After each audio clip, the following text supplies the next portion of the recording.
idea the amount of ignorant mess we're about to get into right now. Sit your $5 ass down before I make it. Hello and welcome to a brand new episode of Black on Black Cinema. I'm your host, Jay. I'm here with my co-host, Micah. Hey. And Tiara. Hey. All right, guys, we're back. This is episode 207, Candyman. This is a 2021 film, the spiritual successor to the original 1992 film.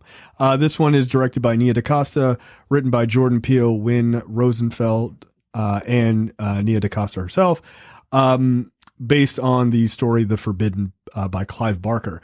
This one is starring Yahya Abdul-Mateen II, Tiana Paris, Nathan Stewart-Jarrett, Coleman Domingo, and Vanessa Williams.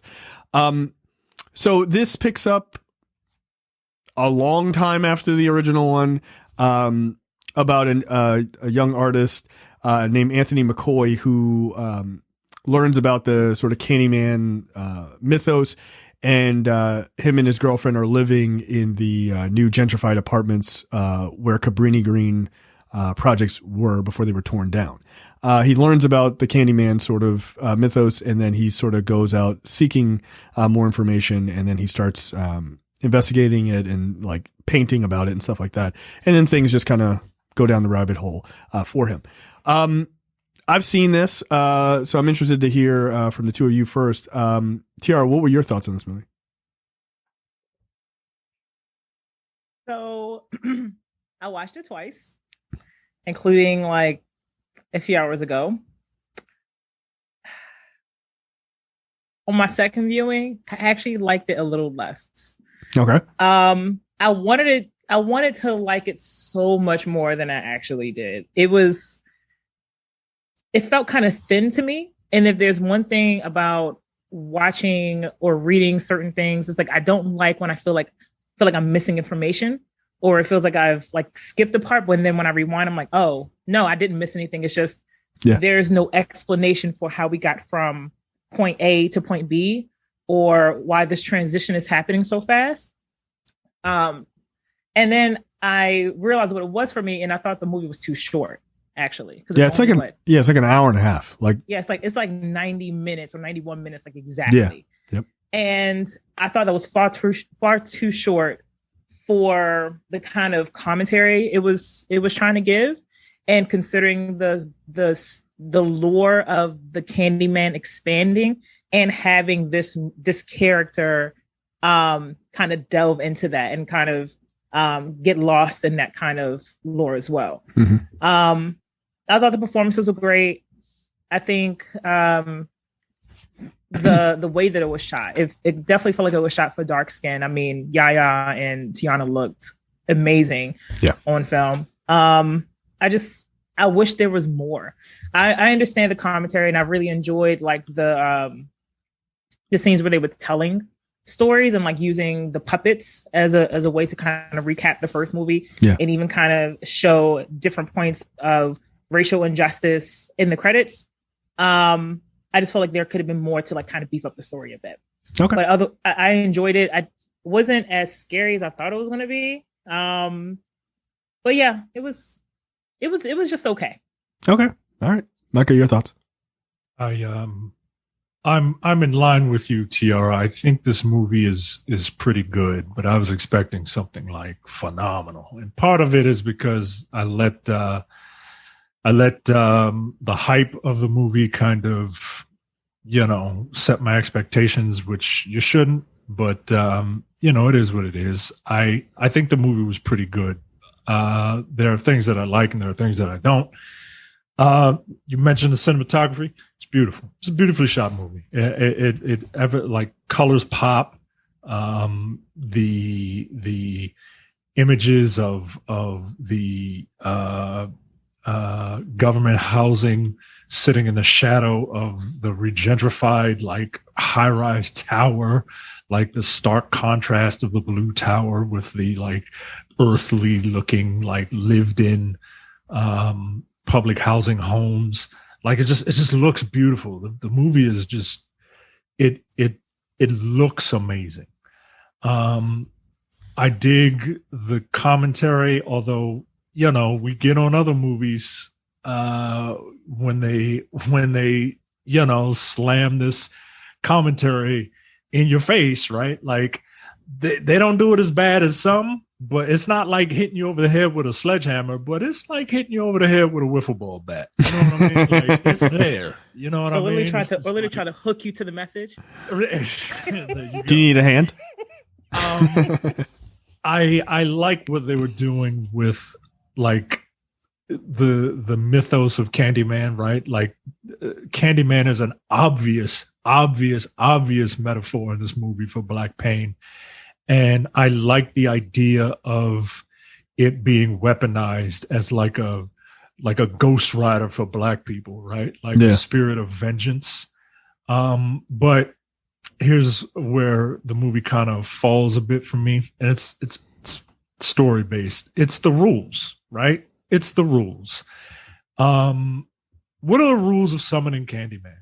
You say his name 5 times and he appears, and he probably fucking kill you. Right. He's supposed to kill you, right? There are some characters who say Candyman's name 1 or 2 times and then take a break and then say it 5 times. Like, okay, that was like more than 5 times, but okay, whatever, right? Like you're not following the rule that you set, but okay. And then, so it's the last person that says the name, and then I see what you're doing. Yeah, I see that.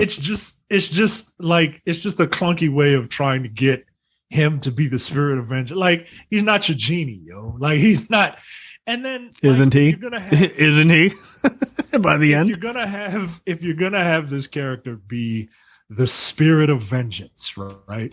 Like, I can make an argument, a loose argument, but I can make an argument for a couple of the early kills, right? For that Candyman, the early victims of why Candyman needed to kill these people, because I can kind of rationalize like, oh, well, one set of characters are just using Black people for their talent, and another character is using this situation involving Black people for her own personal gain, right? And that's another way of exploiting Black people, right?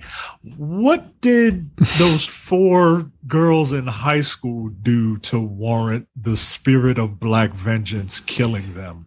I know what it was. I guess if I had to, you'd have to pull a hard string here. Like, it'd have to be a long string to pull. But like, I guess the implication is that they were sort of fucking with that other Black girl on a regular basis, but there was no evidence of that.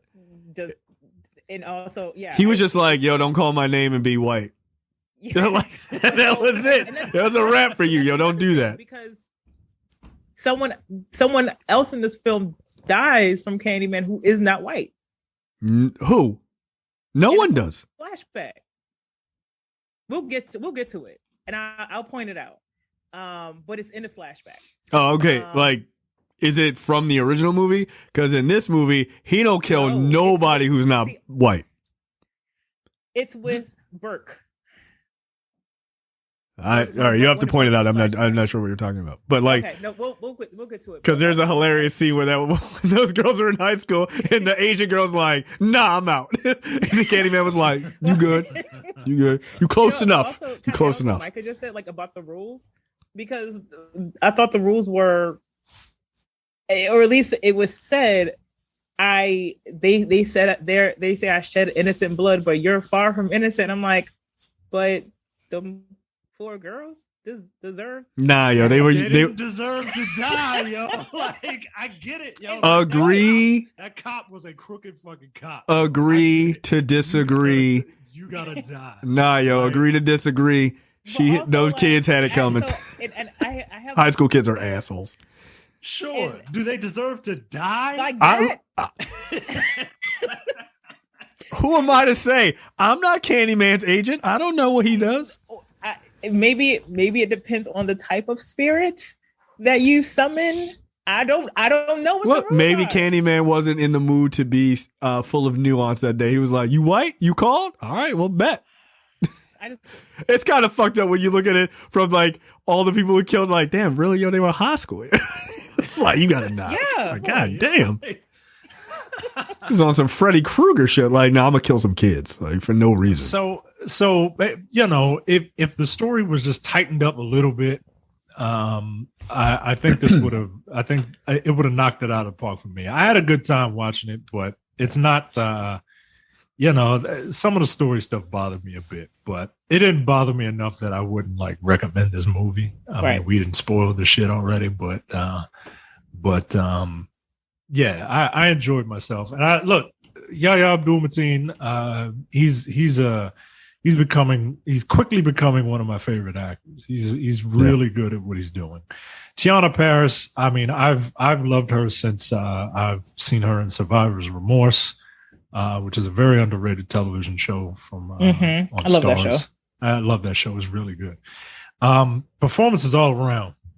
Coleman Domingo, aka Terrence but successful, is he looked like Terrence. He does. He kind of does. He looks like a good looking version of Terrence. Oh damn! I ain't saying Terrence is ugly. I'm saying that he looks better than Terrence. That's all. Just like Yahya Abdul-Mateen looks better than me. Nigga, he don't look like you. Knock it off. Knock it off. Knock it off. Okay. Hey, come on the show more often. I wouldn't be talking about you.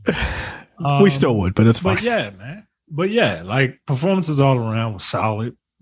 Yeah. Just a couple of script things that if they could tighten it up or not even tighten it up, like you said, like give more time to it. Yeah, I think it could have actually benefited for maybe another 15 to 20 minutes. Yeah, which is something you just rarely hear me say. Yeah, no, you're like, why is this over an hour? This could have been a YouTube short. I would have loved to see it go for me, probably close to like 215, 220 for me. Yeah, I can see it. I can see that argument. Now, we always like playing this game. What would you think about Lakeith Stanfield as the role of Anthony McCoy? I think he would have crushed it too, honestly. That dude's a really good fucking actor. He looks like an artist, actually. No, yeah. not saying that like that. Look at you. Look at you. Mm-hmm. Go ahead. No, get yourself in trouble. Some swole artist right now. He mad. Artistic kind of character. I could see. Who can't bench? Is that what you're trying to say? What? Who can't bench? Look, look. No. Heavy. Mm-hmm. Okay. All right. Like a 40-pack of bottled water. Yeah, like nah, yo. He's super small. Why I guess so? Y'all get mad disrespectful. Okay. We're like what, 10 minutes in? Look, I don't mind 12, but we fine. I just don't want him voicing anime characters. That's all. Oh yeah. Okay. Yeah, no, I think he would have done a pretty good job actually. Like I think Lakeith Stanfield is a really good actor too. Yeah, look, this for me, I really enjoyed this movie. I would agree. I enjoyed it a little bit less on the second watch. But it's like, you know, both of you said like the cinematography in this is really impressive. Like it is actually very good. It has a feel about it that like I like seeing black people's aesthetic in horror movies, especially in the modern era. It's really nice. I like the expansion of the Candyman mythos, which we'll talk about more as we go on. I think it's a really smart way to expand it without it feeling silly. So I appreciated that. Yeah, overall, I agree. Like it could be a little bit longer and dig in a little bit more. But yeah, I had a really good time with this. As many people know, I'm not a horror guy, but I did appreciate like the quality of the movie. A lot, and it made me actually really enjoy it. So if you like the original Candyman, I've never seen the other like 4 sequels or something like that, which I hear are all not as great as the original. But this is more of a direct sequel to the original. I like this. Like as far as the franchise is concerned, for me, the original and then this, I enjoy both of them. It has a good creepy vibe, right? Like when it comes to like people slowly like body like deteriorating kind of horror, that really bothers me. And it really works for me as far as like a creep factor. So I appreciated that. Yeah. All in all, I thought it was fun. I do think it's just hilarious. Like I messaged you guys. I was like, when I saw this first, I was like, correct me if I'm wrong, but Candyman did kill black people in the first movie, and they were like, yeah, she did. I was like, I think he does. Yeah, he killed Helen's friend. Yeah. Yeah. Yeah, the black woman. Yeah, the black woman. I mean, he killed a lot of people in that movie, but she was light skinned though, so Candyman is a colorist. he was like, I mean, clearly he fell in love with a white woman. Think about it. And look what happened to him. Trouble. Well, actually, you know what? Just real quick, like, and this goes back to what Michael was saying about rules. Like, I need to know.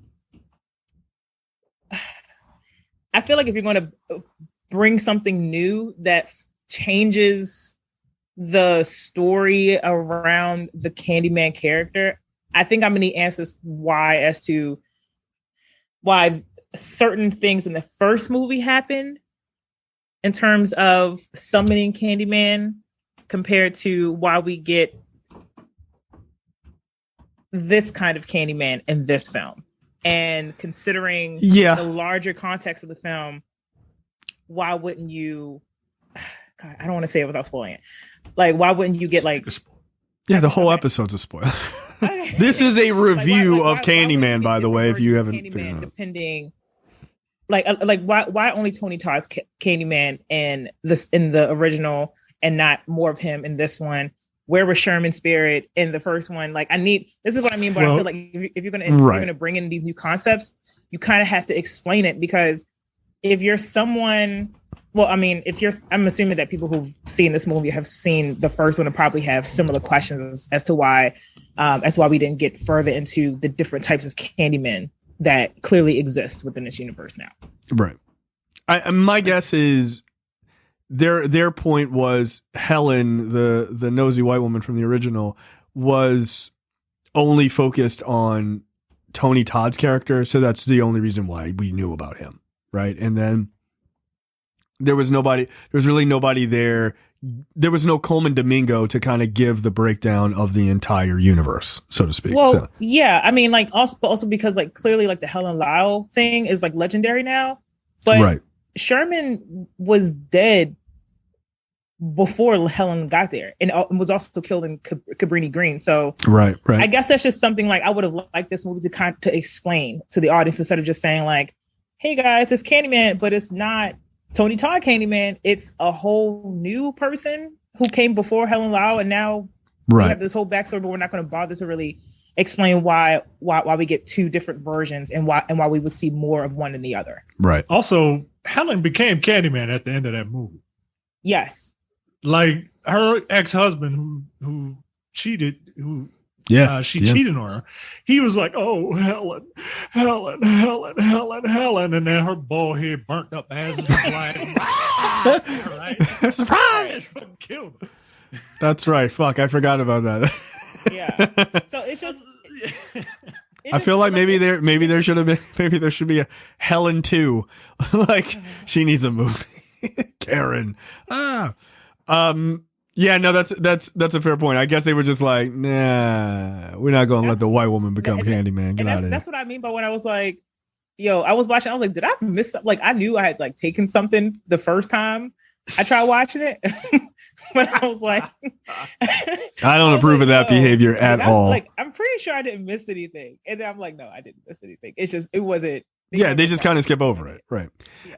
And I think maybe they my guess is the writing team was just like, yeah, they kind of painted us into a corner with this, so let's just pretend it didn't exist.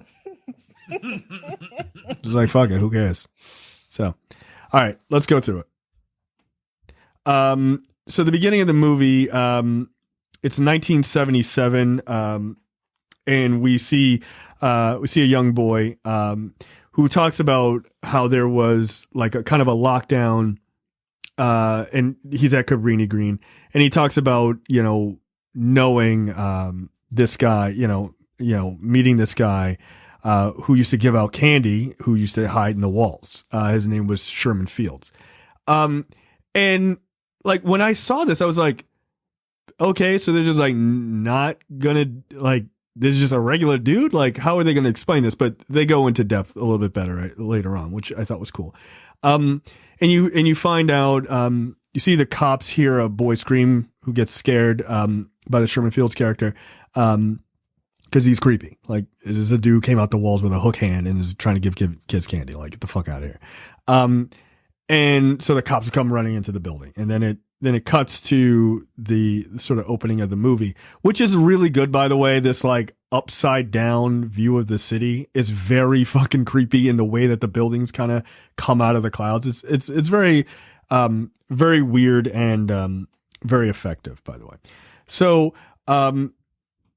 So then we sort of find out, we meet up with, in 2019, 27 years after the events of the first film, a visual artist named Anthony McCoy, played by Yahya Abdul-Mateen II, lives in Chicago with his girlfriend, who's an art gallery, director, named Brianna, played by Tiana Paris.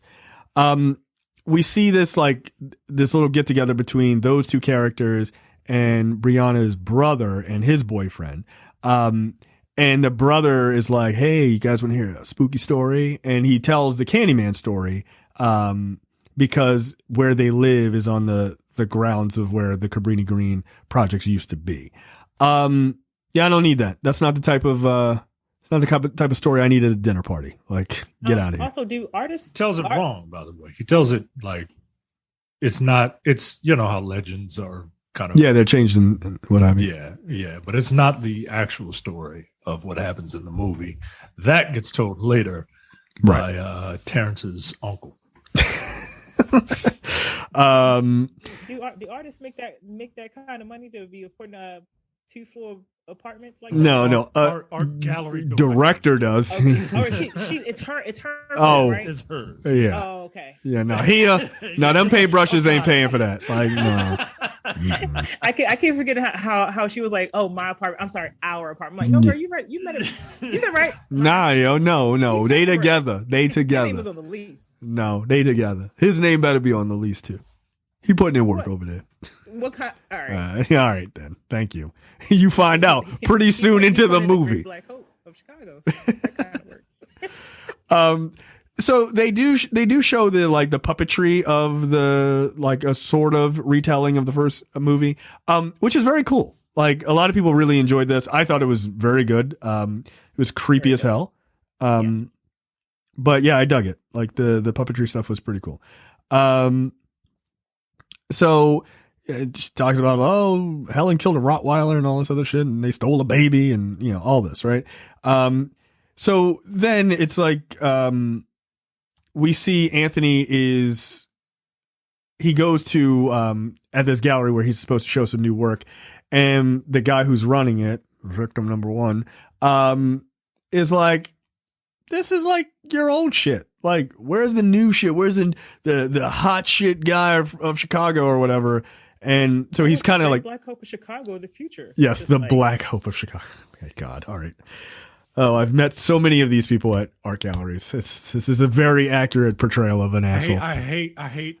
Like, I love art. White liberal. I love. It's art, not. It's just. But it's that crowd. It's not just white. I it's hate that the crowd, man. It's the crowd. It's the crowd. It's the not crowd. Just white liberal. No, it's that fucking scene, man. Yeah, it is. That whole you're getting real pretentious for someone who just throws some paint on the fucking wall. Like, get out of here, yo. Right. Like it's like, I appreciate it, but you ain't saving lives, bro.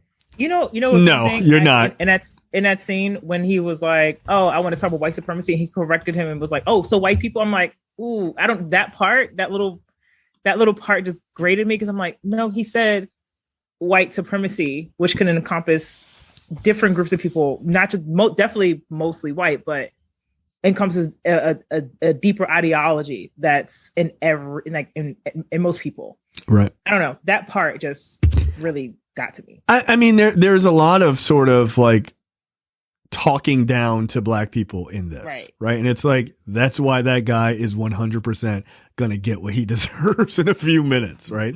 Like, because that guy's whole idea is that he knows better than black people about this pain through art that he's talking about, right? That Anthony's trying to show him. So fuck that guy, whatever. Again, I get it. Spirit of vengeance, do your thing. Right. And I feel the same way about those 4 high school girls. Yeah, come on. How dare they be in a bathroom in the middle of the day? Go to class. I mean, they were white bullies. So Yeah.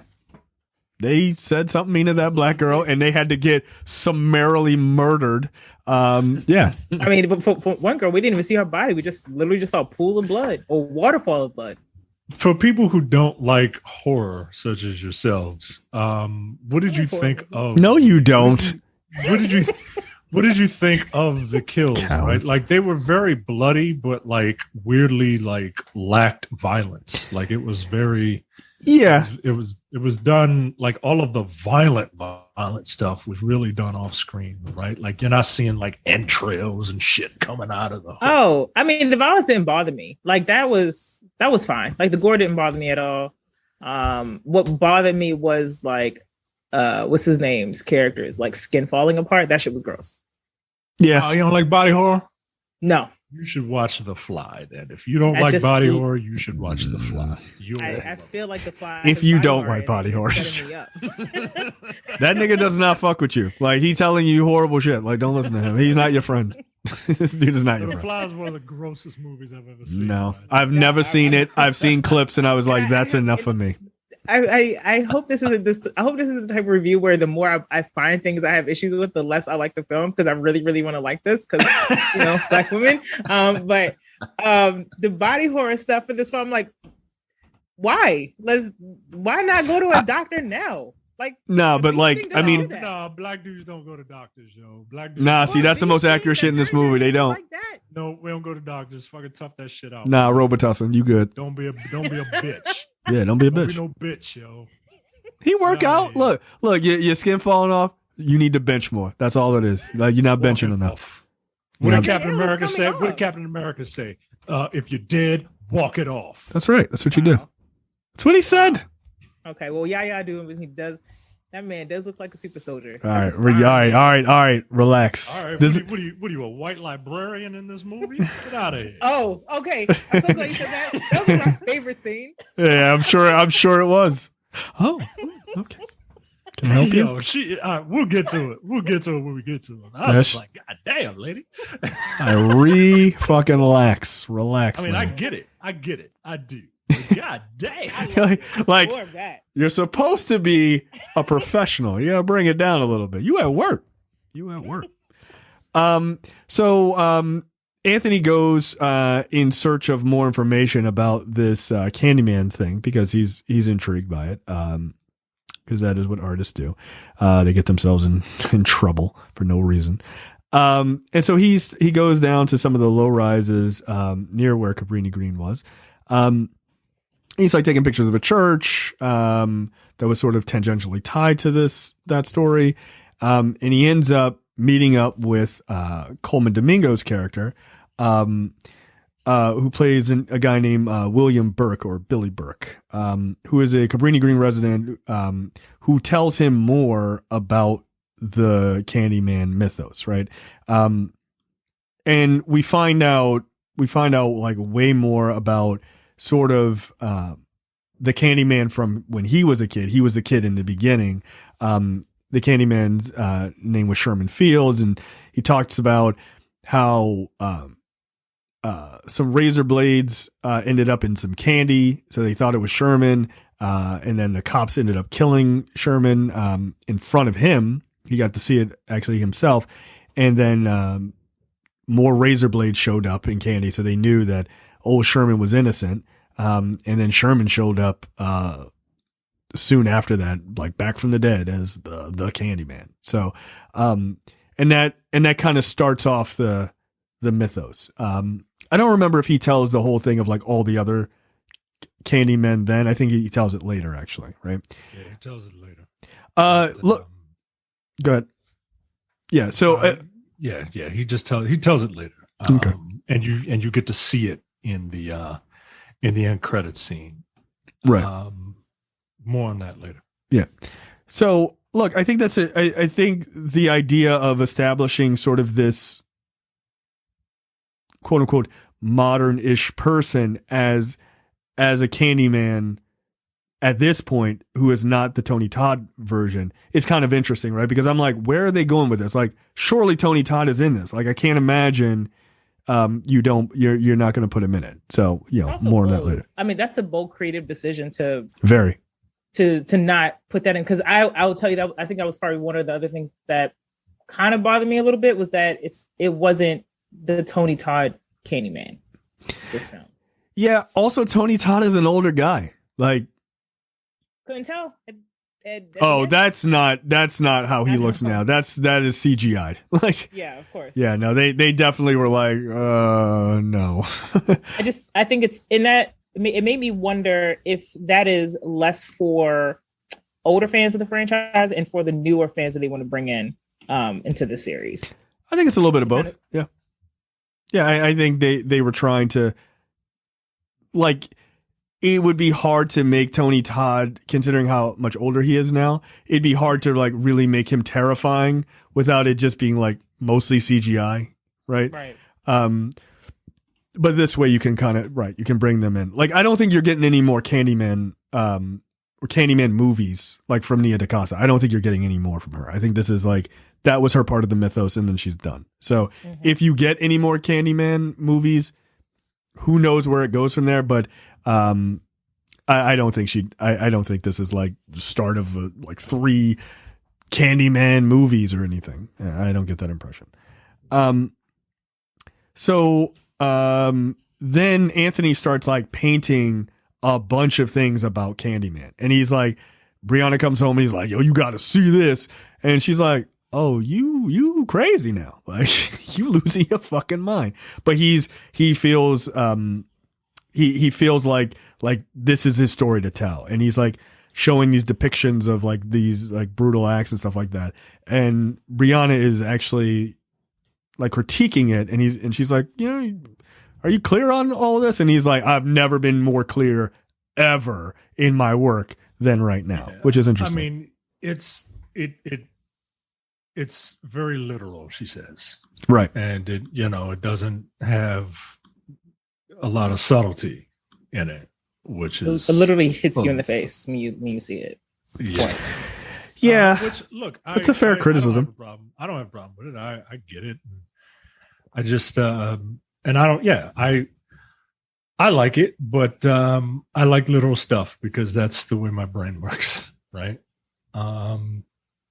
So the next day, they're at the art gallery.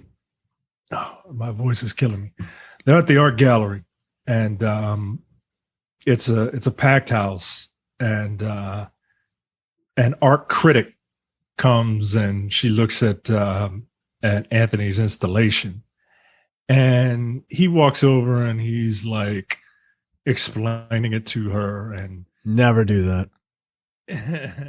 That is not a thing. Like, unless somebody knows you, like the artist, you don't do that. Like, it's kind of a funny moment where the art director girlfriend and the gallery runner are like, the fuck is he doing? Like, yeah, because you seem desperate. Let me explain it. Okay. I didn't know. Yeah, that's why you don't do that. If he was, what he was doing was like taboo or anything like that. If you're not supposed to talk to art critics. Well, it's not even just art critics. You're supposed to allow them to have an opinion on it on their own without you injecting your own, like, but this is what it's doing. Like, they're supposed to have a feeling about it, and it's supposed to move them one way or the other. You don't, but that's just kind of a thing you don't do.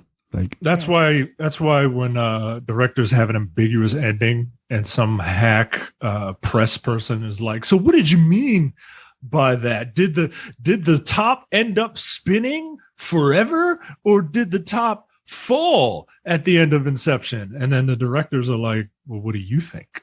Because that's the point. That's the point, right? Like, to drive conversation, to see what your opinion of the art is. Right. If you explain the joke isn't funny. Right. And it ruins it for 50% of the people, by the way. Right? Like, if 50% are like, oh, it's going to fall, it's not going to fall, like, that's the point. Like, people still talk about the ending to The Thing, right? To this day, right? Which one is the monster, right? And the point is that it's left open on purpose. So, right. Yes. Is he a replicant? Yeah, actually, he is a replicant. Like, if you watch the behind the scenes stuff, he's like, yes, he's a replicant. Like that. Is he though? Yeah. Yeah, he is. So,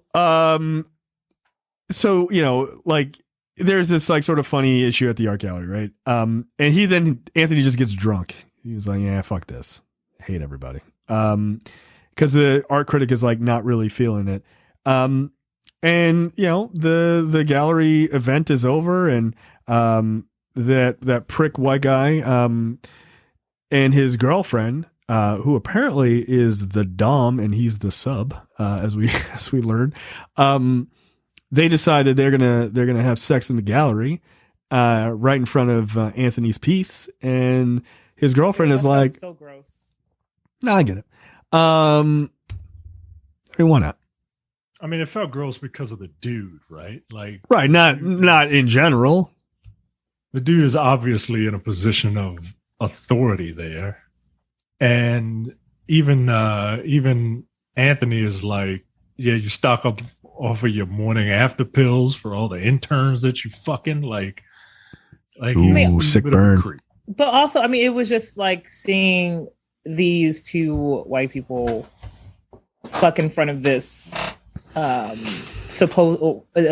piece that is supposed to be really serious about Black pain and racial injustice. They don't care about that. I know. It's a mirror to fuck in front of. So gross to me. They're looking at themselves in the mirror. Yeah, they're like, whatever. What's the name? This is what she says Candyman 6 times, guys. She says Candyman 6 times. She said it 6 times? Yeah, she says Candyman, and he was like, come on, cut it out. And then they started. Was she looking at the mirror when she said it the first time? Yes. Again, what are the rules? No, if you say it's 6, like the rule is you say it and he comes and kills you. You say it's 6 times, he come kill you and your friend. That's the rule. I have another question about another way. Sorry. If you say it 5 times with your spouse or a significant other, and there's like a reflection, but it's not a mirror, but you say it 5 times. Yeah. Is it supposed to be a mirror or a reflection? Because you can see a reflection out of a piece of glass, right? Like, look. Fuck around and find out. We'll see if y'all show up to the preview episode. He said it 5 times, and then Tiana Paris was like, "Stop! You play too much." But then nothing happened. Nah, he's fine. He got a connection. He got a get out of jail free card. He got a get out of hook free card. Like, he's fine. Nothing matters. No, it don't. So Candyman shows up after this white woman was like, "I'm gonna say it. Let's see what it'll be funny." Candyman didn't think it was funny. He showed up and straight murdered her ass. I love the white dude's reaction. He was like, "Yo, is this real? Like, is this an art project? Like, the fuck is happening?" Like, nah, yo, she's bleeding out. Her throat is very cut. I did like the fact that he was unless you saw him in the reflection, he was invisible when he was killing folks. Yeah, that was a cool effect. Yeah. I dig that. You know what I did not dig? The fact that this dude was like, must go faster while he's trying to zip up his pants. Just run, yo. Just run. Yeah. Well, he had to unhook his right. the thing, because she was like, I got you, right? I'm gonna hook you into yeah, he had to unhook the thing, and then he did his Ian Malcolm impression. Yeah, well, he ain't make it. I was very satisfied with him dying. He was a prick, dude. I hated this dude. Fuck him. Yeah, no, this was a valid death. I enjoyed watching his death because I thought it was just like, again, with the mirror thing, I thought was super clever. Yeah, it's like this movie is so beautiful, right? Like, it is, because these are in dark locales, right? But you can see shit. Yeah. Right. Like, you can see everything that's going on, and every this movie is a beautiful looking movie. I really, really dig it. I mean, I know there's been plenty of articles about this, but I don't feel like a lot of people are aware of this. Like, the level of skill it takes to properly light and film dark-skinned Black people that is a skill in and of itself. And to have a lead like Yahya Abdul Mateen II and Tiana Paris, who are both very dark-skinned Black people, and to pull it off and it looks as good as it does is is a testament to them actually giving a shit, which I appreciated. So one thing, because I want to make sure I had this right. So Tiana Paris is an art gallery director, and she discovered Anthony, and she's kind of in charge of Anthony's work or whatever, putting him to shows. Is that what? No, I don't think. No, I think they met through at least the impression I got is that they met through the art world in one aspect or another. But I think his, the guy who got killed was like, he had put Anthony in a solo show, which is a big deal. He did a solo show with him right out of grad school. And I think he put him in, like, that was his gallery. So he put him on that show as well. So okay. I don't think she's responsible for Anthony's career at all. I just think she's sort of tangentially tied to him. Okay, work wise. It felt like the movie started to kind of make a little bit of a deal out of their relationship, both professionally and romantically, especially with the later scenes with the black woman and kind of like, I guess, her reaction to everyone wanting to see Anthony's Say My Name work. I think it's just because they were just dating. Part of the film, the movie just. They teed it up, but they didn't really. I don't know. I guess I saw it as I hear your criticism. I don't think you're necessarily wrong, but I think it's just kind of like they were going to her just because she's tied to him, right? Like just relationship wise, and she's in the art world. So like, hey, yeah, I guess you got anything? And she was like, nah, I can't show you nothing. He going crazy out back. Don't go out there. And so.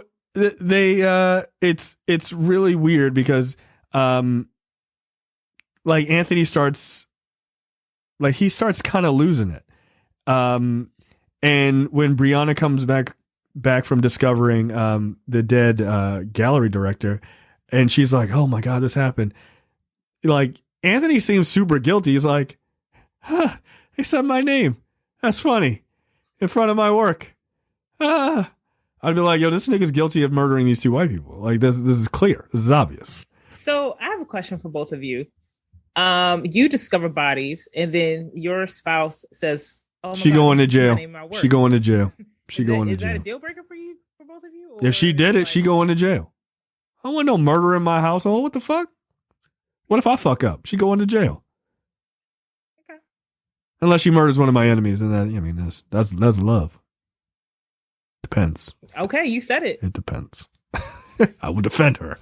No, it's no, yo, if you're guilty of like a super serious crime, you go into jail, yo. I'm not covering up a murder for you. No. Micah, you covering up a murder for your wife? She just murdered just a regular ass person. Maybe. Right. Nah. Like, because we're very in sync with stuff like that. So I imagine that if she murdered someone, like, I mean, they probably deserved it, right? Like, she ain't the murdering type. So what if she must have a reason? What if she just straight up hit somebody with her car on some road rage shit? Oh, well, that's very believable.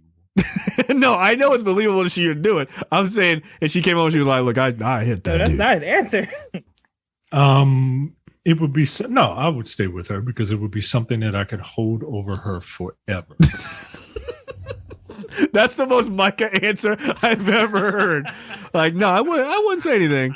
But like, are we not having bacon on Saturday? Oh, murderer! I think we are. We not going out? Oh, yes, we are. Well, I guess we shouldn't go out. I guess we shouldn't go out because I wouldn't want anyone else to get vehicular homicided. Like, all right, we'll go. All right, then. The jazz club is still open. Let's go. Yeah, using her crimes against her. Yeah, that feels accurate to you. Any way to manipulate people is interesting to me. Huh. Okay. All right. Wow. What's next, Jay? So we find out that Brianna, as she discovers these people dead, that like we see a flashback of her seeing her father kill himself, which is just more black pain, just sort of shoveled on top of these characters. Not sure why we saw this when. All right. Well, her dad was an artist right. who kind of hit his breaking point and she ended up going into art, and lo and behold, she Married found someone just like her dad. father. Right? Like it's something that it's just a little character moment. Like why? Like you had to like question. Why would she be with Yahya Abdul-Mateen and his broke ass? Well, this is why. Oh, no one said that. Because whatever. Look. This is the shot for this whole scene is for Tiara. He got on no shirt for no goddamn reason. He don't have a wife beater on at night. Duh, and he's in the bathroom and he's clearly sleeps with the shirt off. this nigga look like he getting ready to wrestle. Like, get the fuck out of here. He ain't got no shirt, and trunks on. Y'all ready? It really is a shame about what happens to him later on, because I was just like, that's a fine man. You know what's funny? You know how you can tell when a scene really works for women? Women do what Tiara just did. As she's talking about him, her eyes are closed. She's like, All I'm saying is, if anyone knows anyone who knows Yahya Abdul-Mateen, just send me a message in the Discord. You would like a personal interview with him? I just want to say hi and to let him know that I'm a huge fan of his and that I loved his work in Watchmen. I'm sure. And also loved him in Black Manta. Looking forward to watching him again. Yes, I'm sure you are. I'm sure they'll find a scene of him coming out of the water with no shirt on for no goddamn reason. I can just go rewatch that scene in Watchmen, to be honest. Yeah. Here's a quick like thing about the scene in the bathroom when he is telling Tiana Paris's character, go ahead and I just need a minute. And he shuts the door. Yo, he was just like, just get the fuck out. But if you look at him and you look at his reflection, he moves, but his reflection doesn't. Yeah. Mm-hmm. Oh, really? Yeah. There's a lot of mirror play in this movie, which is very cool. Yeah, that shit's creepy as fuck. It is. It only happens for a split second. You know what I mean? Like it's very cool, man. It's very cool. Like I liked all the like bumblebees on the opposite side of the mirror. Yeah. Which I thought was like very cool. Yeah, it's like a lot of that sort of mirror stuff is an interesting is just an interesting play. Then we get to the library scene. You guys want to talk about this? Jesus Christ. Love this woman was like, I mean, I ain't never seen nobody throwing it to somebody like that in a movie before. Like she took her glasses off and she was just like, oh, I gotta look good for this man. Jesus Christ. He's got one of them J shirts on. Look, you're gonna get this work. Look, man, I'm not going to the gym to wear a baggy shirt. No, you're gonna see everything. Get out of here. And look at these ribs. I don't know. It just is very funny to me, yo. Like she was just like, I'll give you anything you want. Here it is. You want something else? I'll give you something else too. Just wait right there. I'll be right back. He rolled his eyes and left. She bent down, put a Tic Tac in her mouth and shit. And she was just like, all right, here I am. You a student here or something? Hey, where'd you go? But like, I'm surprised her panties weren't in that. I'm surprised her panties weren't in that box, to be honest. Like, but like his reaction to knowing that she was flirting and trying to get at him, and like his like eye roll, I was like, oh, yes, throw all the shade towards her. Yes, let her. Like, you have someone who's gorgeous. You have a superhero at home. Quite literally, yeah. And this blonde white woman does not compare at all. No, to Tiana Paris. No, she does not. No, I like to think that scene was given a little extra direction, or actually maybe it was probably improvised. It might have just been improvised. No, I think I don't know Nia DaCosta from Hole in the Wall, right? But she probably put that shit in there just to be. I would. Yeah, of course. Like, no, roll your eyes and smirk as you're gonna be like, bitch, please, as if, and then walk away. As if. So yeah, he gets in the elevator. There's like a piece of candy there. His hand is like fucked up even further. just showing like that much more of a deterioration. And then the elevator opens and it's a bunch of college students. And this dude who looks he couldn't look any different than the rest of those students. He walks off, and it's just a hilarious scene. I'm like, this dude is gigantic compared to these kids. The mirrors in the elevator, again, another beautiful shot, man. Yeah, it's very cool. Very cool. Yeah, I dig it, man. I dig the look of this movie very much. Then we see him back at his apartment. He is just like painting like a madman. His hand is looking more and more fucked up. Again, black men, please go to the hospital. But nah, fuck that. And like when he's painting, like there's almost sort of a like an unhinged look about him, right? Like he's so into it, like he's almost being taken over by the actual drawings, or the sort of the mythos of it all. He then goes and he sees Brianna, and she's like, look, like this famous person is coming into New York. Like, don't fuck this up. Like, we gotta have dinner with these people. Like, don't get crazy. And so he's like, all right, nah, I got it. Like, I'm not crazy yet.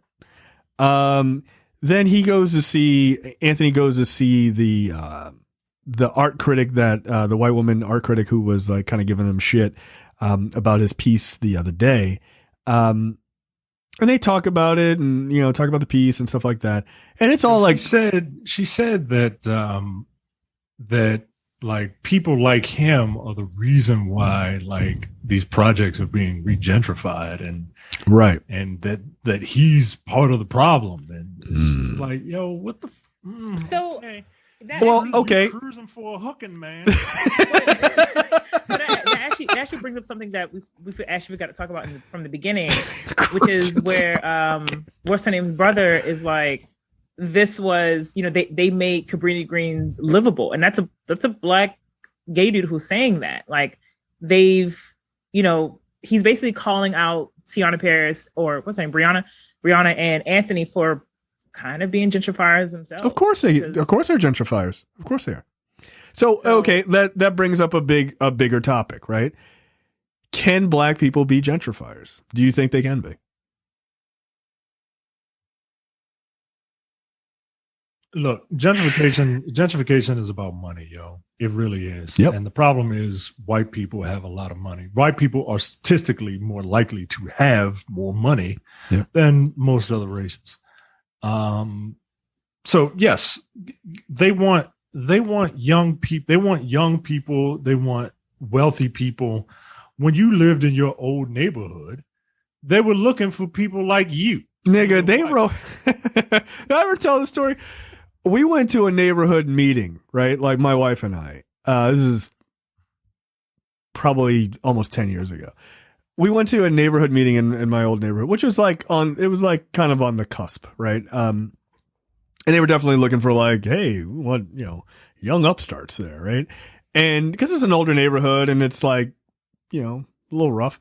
And it said in like a document at the neighborhood meeting, we're looking for like, what was it? It was like multiracial, international, well-to-do people in their 30s to move into the neighborhood to like help diversify. And my wife and I looked at it, I was like, did they just write this about us? Like, they were just like, those two right there. So it's, I mean, you can be a gentrifier. Like the idea that black people can't be is silly, right? And I know people point to, well, white people gentrify neighborhoods, but it's what Micah said. It's rich people gentrify neighborhoods. White people just happen to be those people. Because in Baltimore, I've watched white people gentrify the fuck out of a white neighborhood. Like, they don't give a fuck who lives there. They just care that the property value is low. They don't ask the color of the people. So yeah, I mean, gentrification is a problem, obviously, but what are the solutions to that, right? Which is, how do poor people garner enough money to fix up these neighborhoods because they're working paycheck to paycheck? Do you just allow these neighborhoods to become dilapidated, or what do you do, right? Which which is a question a lot of people generally don't have an answer to. Right. And also, like, to the question, like, can Black people be gentrifiers? Yes. And which is why in that dialogue, Anthony says, yes, mostly white people, but white people preferred, but pretty much young people with money to come to an area that's cheap. And if you stick it out, it's like you'll get a Whole Foods later on. But this is also I love that line, by the way. It's 100% true. 100% true. Yeah. But also considering that we know Anthony has said throughout this film at this point that he grew up on the South Side. I would have loved to kind of delve in more into his upbringing and how and where he thinks he fits within this conversation. Because on one end, he's like, yeah, you people are the ones gentrifying, but also he's also living in one of these new high rises as well. Right. So where does he fall in that? Yeah, I mean, okay, here's a question. This is a funny question, but it'll make sense. How far do both of you live from a Whole Foods? You live around the corner from one. I live within less than 5 minutes from a Whole Foods. Same. I live within less than 5 minutes. I live like 25 minutes. We don't have a Whole Foods here. I got to go to Gaithersburg to go to Whole Foods. How many Whole Foods, Jay? Just one? How many Whole Foods do I live near? Mm-hmm. I live near 2 within 20 minutes. I live near 2 within like less than 10. All right. I don't want to hear nothing about where I live. I don't want to hear nothing about where I live. Mike is like, you're not far going to drive to go to Whole Foods? I mean, I would say kind of where I live is a good example. Right. This isn't like there are places where I live that are clearly have not been touched by gentrification. And then you'll go to surrounding areas and then you see like the new apartments. Yeah, of course. They've clearly been built within the last 5 years. Also, I saw someone say on Twitter saying like that sleek font that you see on these new high-rise buildings with the numbers on it, mm-hmm. like how that's the new gentrification font. And I thought that was so funny because it's true. It's accurate. Like, yeah, it is. Sleek little font yeah. On someone's address or whatever. But you can tell, and you gotta have about this much money to read it. Yeah, but like I think where I live is a really good example because you have plenty of people who lived here forever that have been displaced because a lot of the techies and a lot of the NIMBYs here just say y'all got to go somewhere else at some point. Yeah, and then you have unfortunately some people like me who come out here for jobs and they live in one of these apartments. Mm. Yeah. Class. Look, I am part of the problem. Every time my father was born in Washington, D.C. And every time he comes here, if we go to U Street, he is always amazed at what it looks like. Yo, it had to look wildly different when he was growing up. Jesus Christ. Like, I remember the first time he came to visit us, and he was like, "Yeah, white people just walking around? They ain't scared." Like, yeah. Jogging and shit. We got festivals here. Yo, the U Street corridor is a wildly different place, I'm sure, than when he grew up in like the 60s. Oh my God. Know where North Avenue and Gay Street intersect, right? Yeah, Baltimore. Downtown. Yeah, absolutely. This is hyper local for our listeners outside of this area. Oh yeah, okay. So I was driving down there one time and I saw a white dude like jogging through there. Oh, it was over for them. It was over. Yeah. And I was like, oh shit. And then I think later on, like news came out that Hopkins had bought up a lot of that property. Of course. And I was like, yep. That's what gentrifiers do. They send one if you see one white jogger, it's over. Like they're not gonna take over this neighborhood. Yes, they will. Yes, they will. Look, I saw a white person jogging on Greenmount Avenue. I was like, all right, yo, it's time to move. Like, this is ridiculous.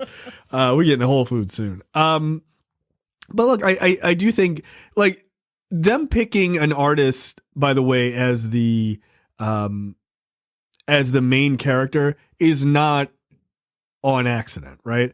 Like if you know anything about sort of urban gentrification, they picked my guess is Nia DaCosta and Jordan Peele and I forget the other person's name. When they wrote this, they picked an artist because what happens is these bad, especially in Baltimore, this is very true. Like we have a major art college here, and what ends up happening is like a really bad part of town, like, and there's plenty of bad parts of Baltimore City. When artists will move there because it's super cheap and they can buy like a big apartment or some big house that's like run down and sort of half-ass put it back together, and have their studio because they need a lot of space. And then that will generally invite other artists. Like they're not there to gentrify those areas. They're there because, hey, the rent's really cheap and we don't have a lot of money. Then it becomes cool, right? Murals start popping up, and, you know, people start like gardening and all this other stuff. All of those things start popping up. So more and more people want to live there. And like this woman says, they're awarded a Whole Foods at some point.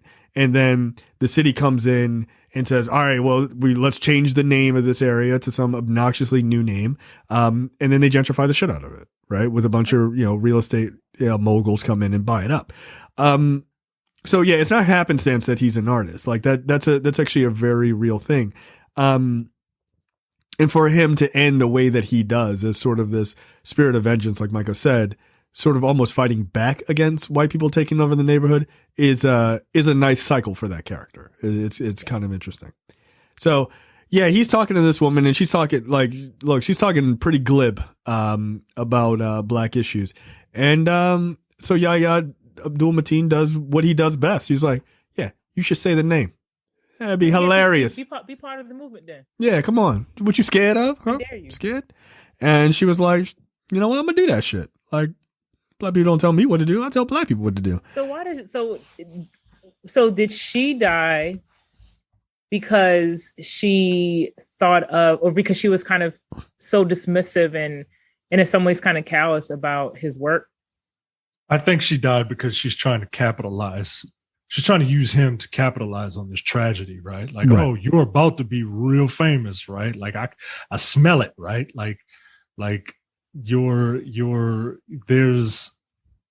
something about you right now that I see now that you know your name is popular and I want to get in on the ground floor, right?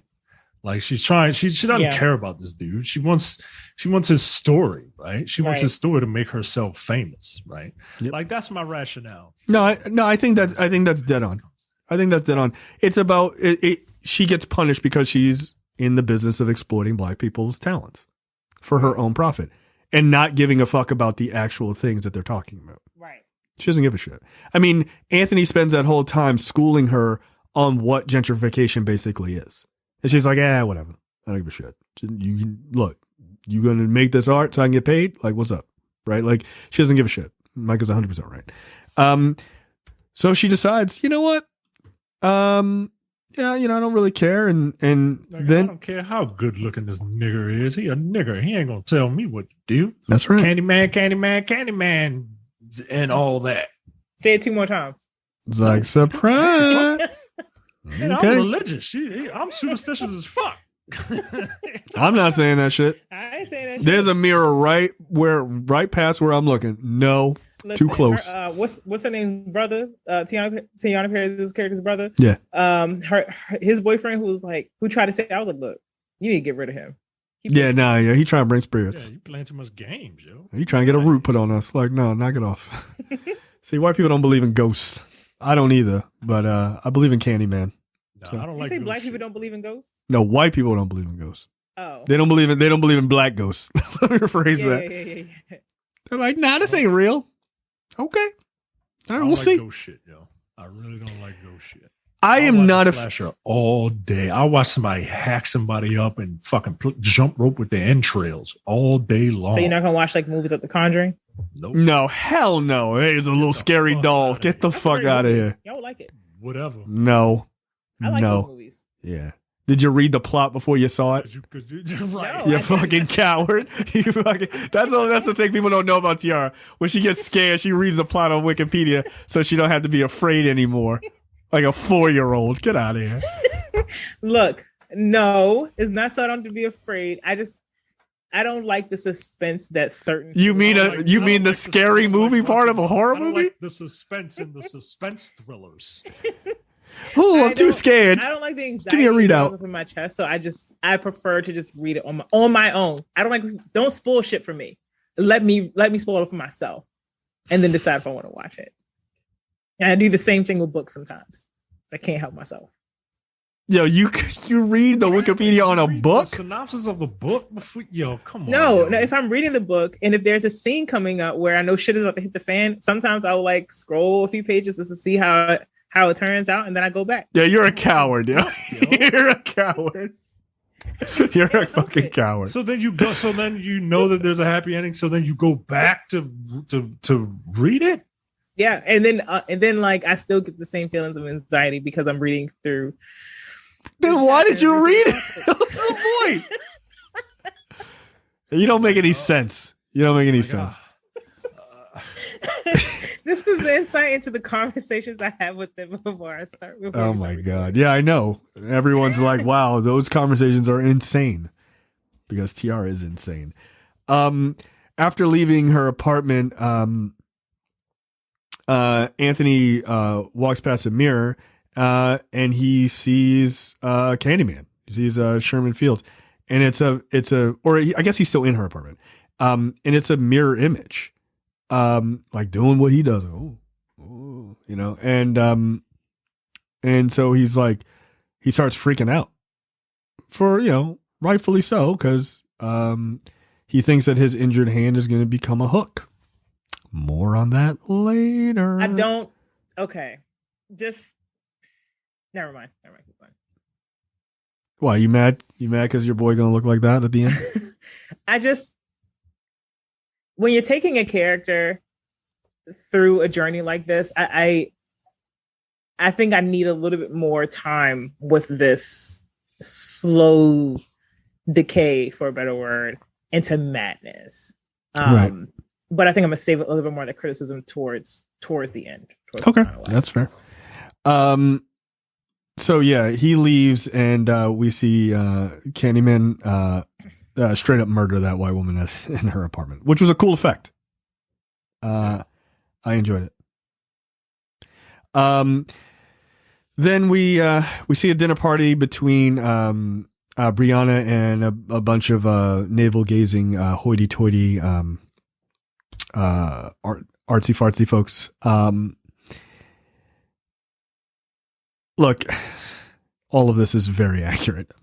I've had to sit in dinners with these people. Some of it is very accurate. Sometimes they're a pretty good time, and then other times it's like this bald head black guy who's fucking irritating and shit to me. So people are that pretentious at art? It depends. I have definitely been around people who have terminal degrees in art, and they talk in circles and say nothing. And then I've been around people with terminal degrees in art who are brilliant. And I'm like, wow, what you're saying is really fucking smart and like very aware. So I've been around both, but boy, are the navel gazing ones really fucking irritating. I'm like, what are you talking about? You're not saying anything. My wife went to college with a guy, and I'm just like, you're not saying anything. Like, you're just picking very expensive sounding words and saying them all together. It's annoying. It reminds me of that time I went to dinner with one of my wife's friends, and she knew some people who were coming in, and they were originally foreigners. And I guess this place was the first place they wound up when they landed on this fucking continent. Because all he would do was just sing Philadelphia's praises. Oh, but Philadelphia is so cultured. Oh, and it's this, and oh, it's that. Yo, they throw batteries at people, nigga. They throw batteries at people. No, but those people aren't fucking cultured, yo. But those Duracells are expensive. That's where the hate from Philadelphia comes from. It's just I don't have a problem with the city. I have a problem with that guy saying that Philadelphia is fucking great. No, it ain't. So don't you have a problem with the city then? No, I have a problem with that guy saying that the city is great. I mean, he's got a problem with the city too. Like, don't let it. Philadelphia ain't nothing but fucking North Baltimore. Get out of here. Like, they still have the same stupid ass accents. They pay homage to fictional characters. Like, they got a big broken bell, and everybody's supposed to be all impressed by it. Nigga, it's broke. The fuck? Fix it. They throw batteries at people. They throw batteries at people. I mean, but they do I'm though. not fucking joking. They booed Santa Claus at a sporting event. Santa Claus, Joe. Fuck, boo Santa Claus. Yeah. So after the party that Anthony runs out of because he's like freaking out, he runs down to Coleman Domingo's laundromat, and he's like, "Yo, you gotta tell me more about this Candyman shit. Like, I'm freaking out, bro." And so this is where Billy decides to tell him, like, "Hey, let me give you the full breakdown of the Candyman story." And he talks about how there were other Candymen, but Robitaille was the first one, the Tony Todd version. He talks about the story of him falling in love with a white woman and then cutting off his hand and smearing honeycomb, or smearing honey on him so the bees would sting him and then lighting him on fire.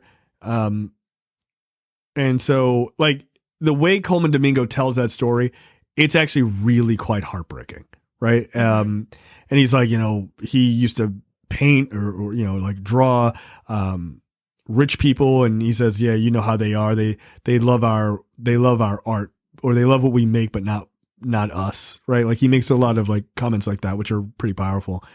And then he says, Anthony's like, well, is Robitaille real? Like, or is Candyman real? And he's like Robitaille is real. Samuel Bell is real. Sherman Fields is real. Like, those guys are real. So Candyman is just, our way of black people dealing with the pain that has happened to them, that keeps happening to them.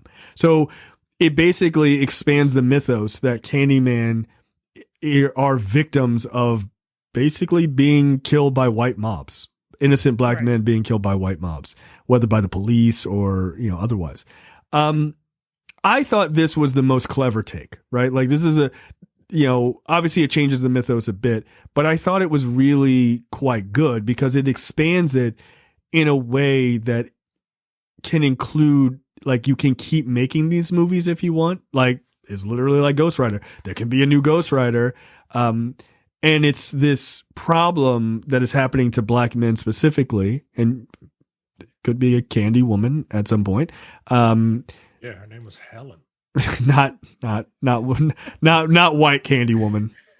I mean, white women do like to terrorize people. So. They do. And if you say their name 5 times, they're going to show up. They're going to show up. Like, make no mistake.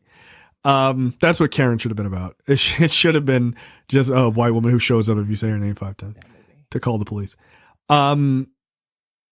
So yeah, I think this was a really clever take to expand the mythos. Like, how did you guys feel about that?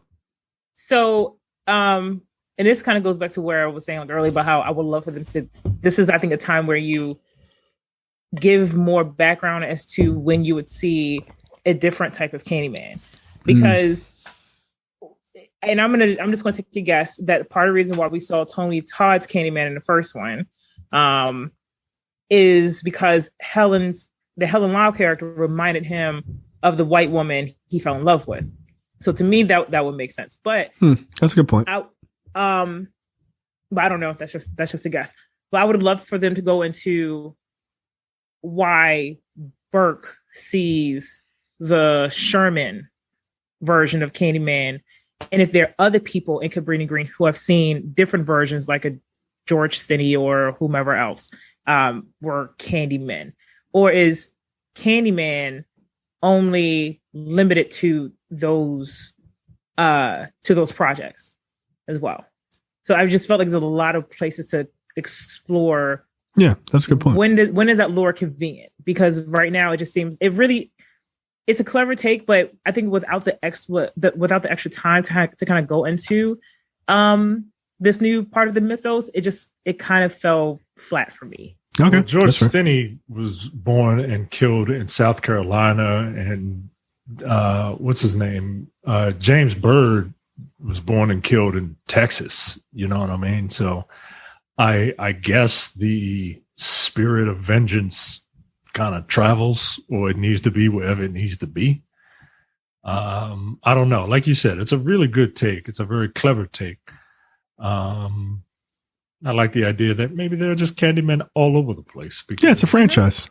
Like y'all keep killing niggas all over the place. So guess what? Yeah. And guess what? It's bees all over the place too. Wherever a bee flies, a Candyman could be there. Yeah. I dig it. I dig the idea.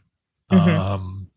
You know, it's I dig the idea. I enjoy it. I just wish that, like, all right, like, we're going after these people. Like, let's go after the right people. Like, I'm sorry, yo. Like, I hate teenagers as much as the next person, but like, them fool girls ain't had to die, yo. Like, they ain't had to die. Agree to disagree. And look, I think Tiara said it. Like, maybe it's because they were like, I don't even think they were making fun of the black girl, were they? Yeah, they did. Were literally kicking the black. They were kicking the bathroom door. She said, "How's that hangover?" Okay, she said, "You're such a mess," and then they're banging the bathroom door. Yeah, that's enough. Look, look. Time is up. Time is up for harassing black girls. Like, nah, you got to die now.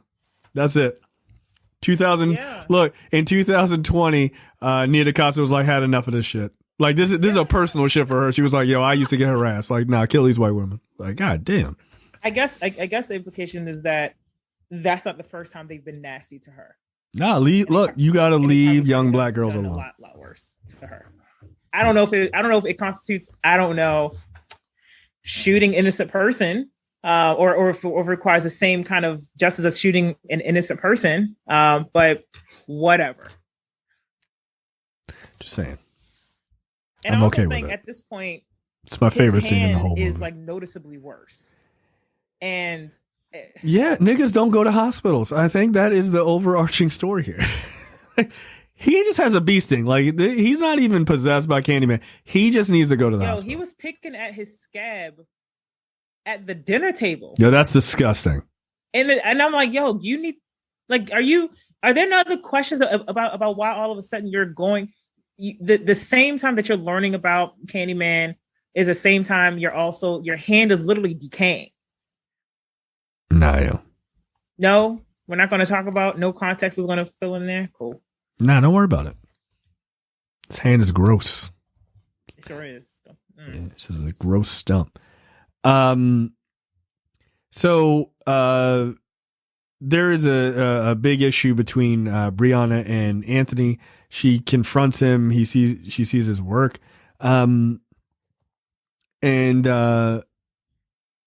she's like, oh my God, like, she sees her father in him, basically, like, oh my God, he's losing his mind. And they have a big confrontation, and she's like, Candyman isn't real. Candyman isn't real. And he was like, he starts smashing all the mirrors. He's like, whoa, whoa, whoa, don't do that. Don't do that. He will come in here and he will murder you. Little does he know that Candyman loves black women, and he will only murder white people. So that's not true, but okay. In this movie, no. What black person does he murder? What are you talking about? All right, there's a scene where you have a young Burke who is being yelled at by his sister. Yep, she's right.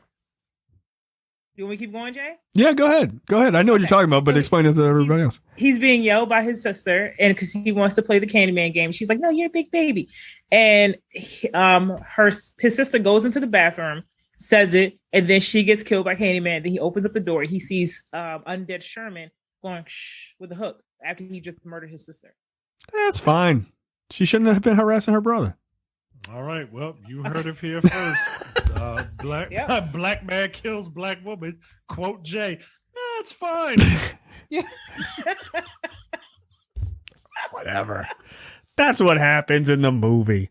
I didn't say it was my favorite part. That's the high school part. That's my favorite part. Just to let you know, his sister was a teenager too. Yo, Candyman don't like teenagers, yo. I think that might be. It might be. He's like, I don't fuck with white people or teenagers. None of them. Like, race aside, I will kill a teenager. That's just how I roll, says Candyman. Of course, of course, that will be taken out of context that I said it. I am not saying that. Sherman Fields is saying that.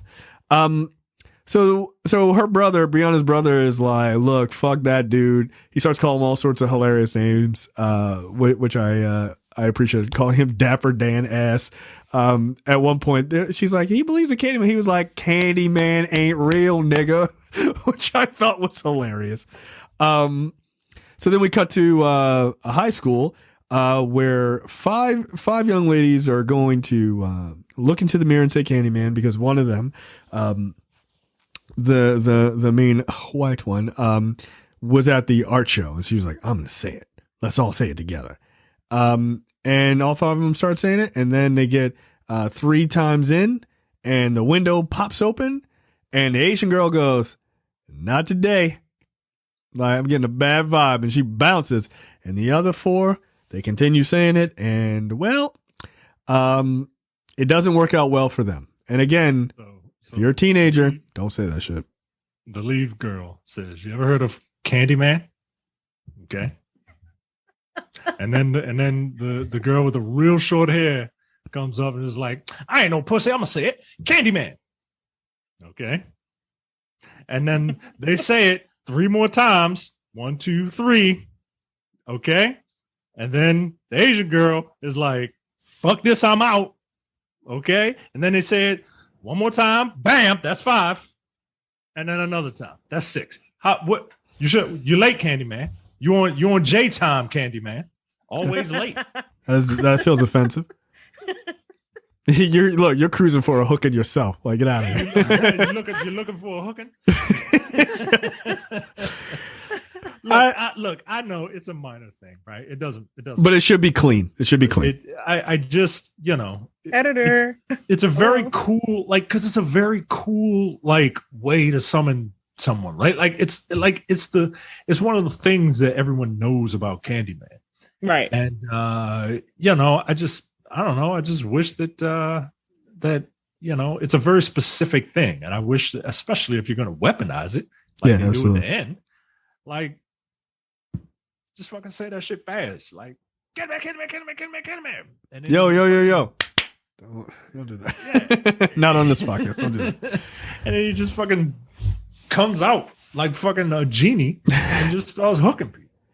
I did appreciate the way these girls were murdered, because the first girl was like, oh, I forgot my like something at the sink, and then her friend's like, I wouldn't do. Oh, she gone. And they look under the stall, and you just see a pool of blood, and then it's just like pouring, which was like, where did her body go? In a sink. There's a rat for her. So then she gets straight up murdered. And then the other girl who kind of started all was like, I'm going back there. And they were like, don't do that. And you just see her bag get knocked down. I was like, it's a wrap for you.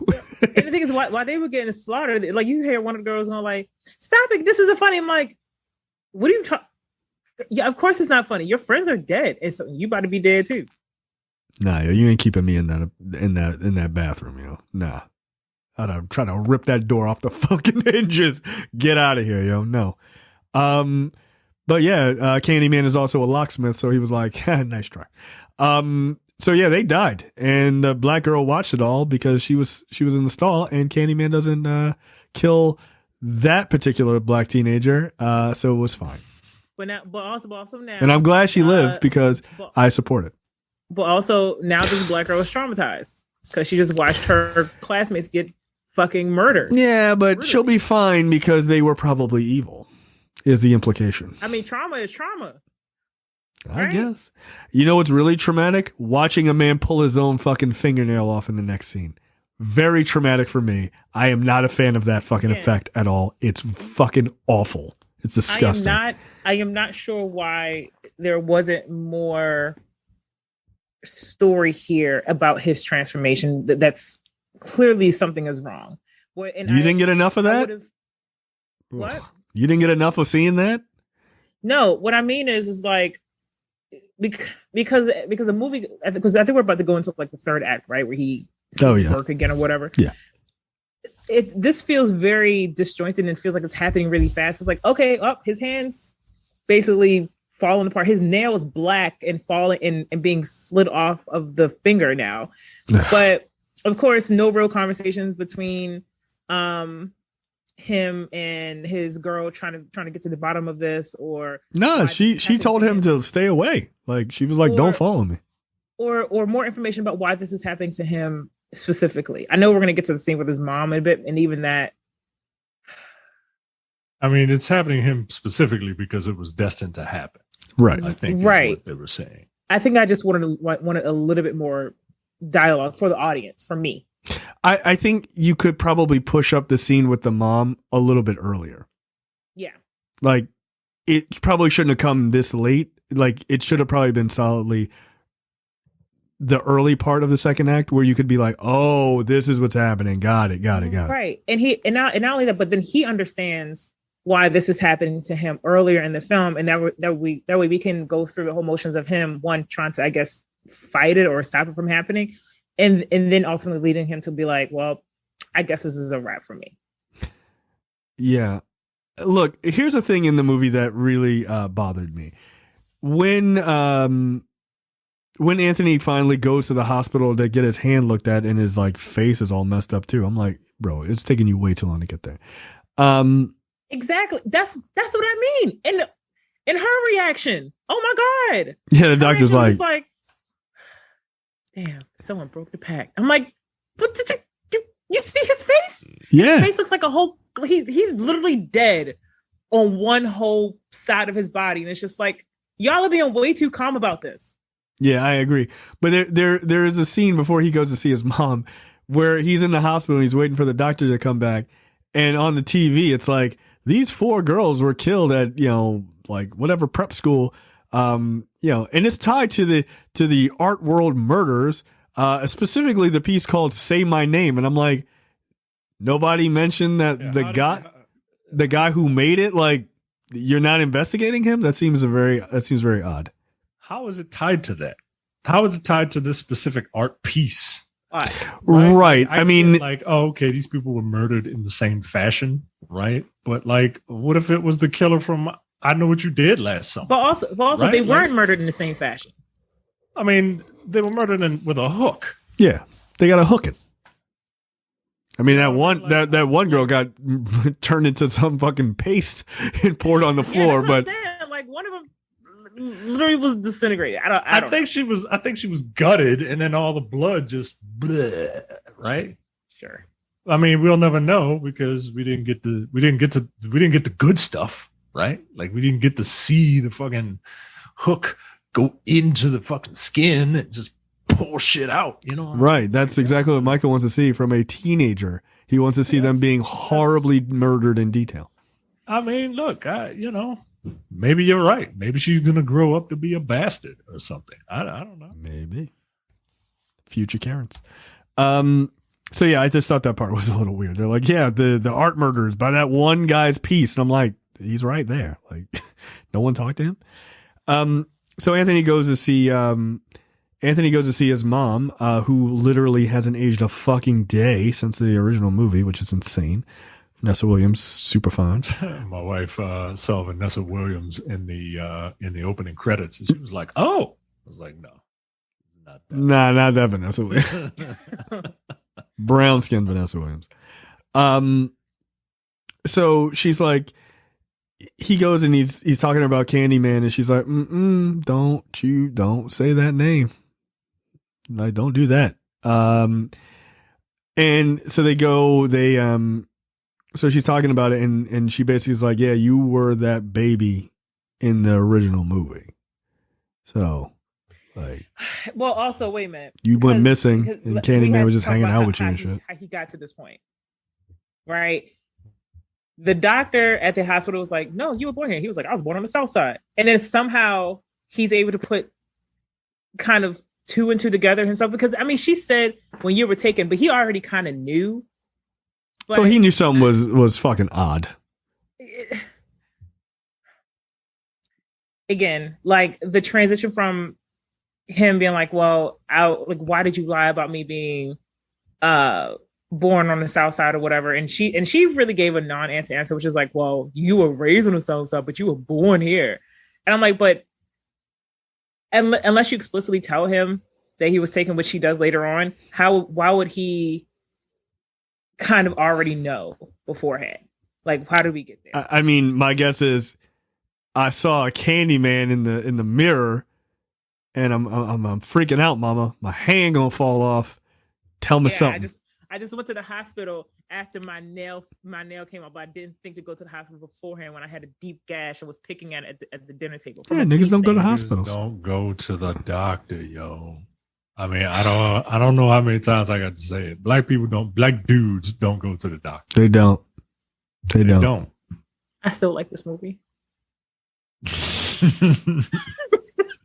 I'm just saying. I don't know why you surprised black dudes don't go to the hospital. You know black men. They don't go. They don't. Yeah, your whole ass arm falling off. You gonna go? I mean, quite literally. Tomorrow, maybe.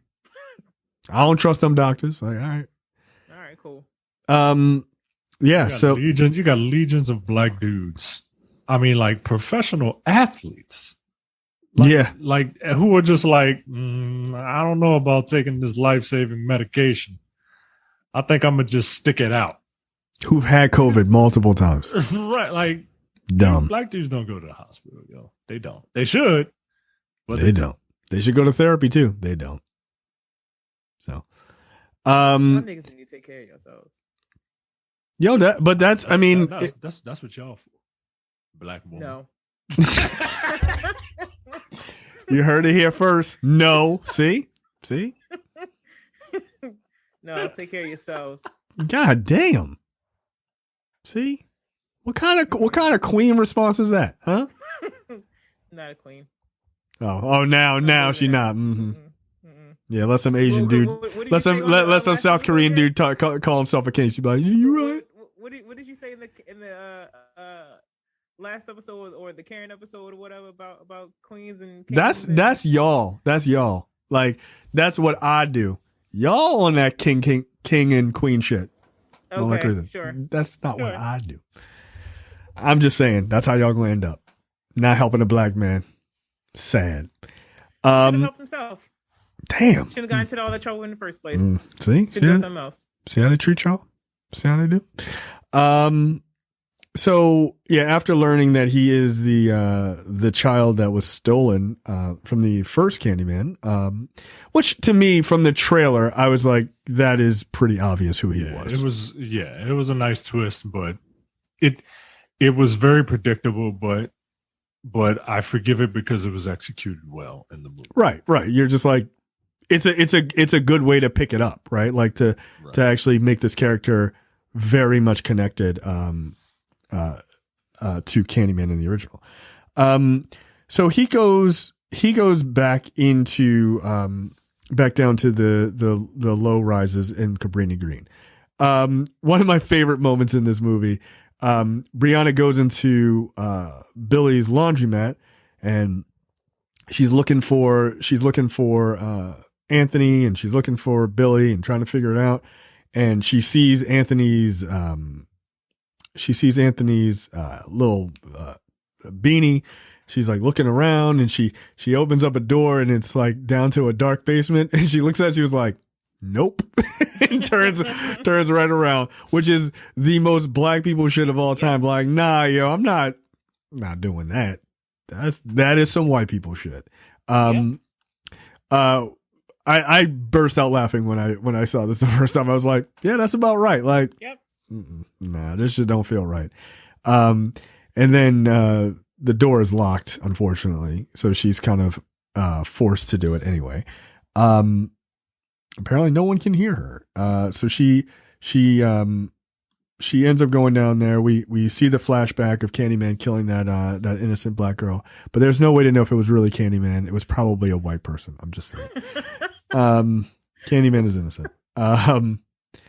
And so she ends up at the church that we saw in the beginning.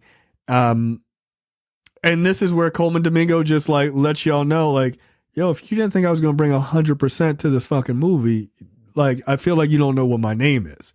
And he just goes full on crazy. That dude is such a good actor, man. I haven't said this yet, but Coleman Domingo in that voice. That's a fine boy.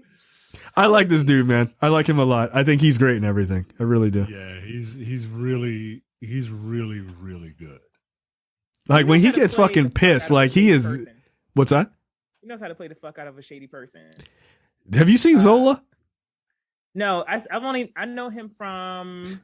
I haven't seen Zola yet. You should. He's a shady motherfucker in that movie too.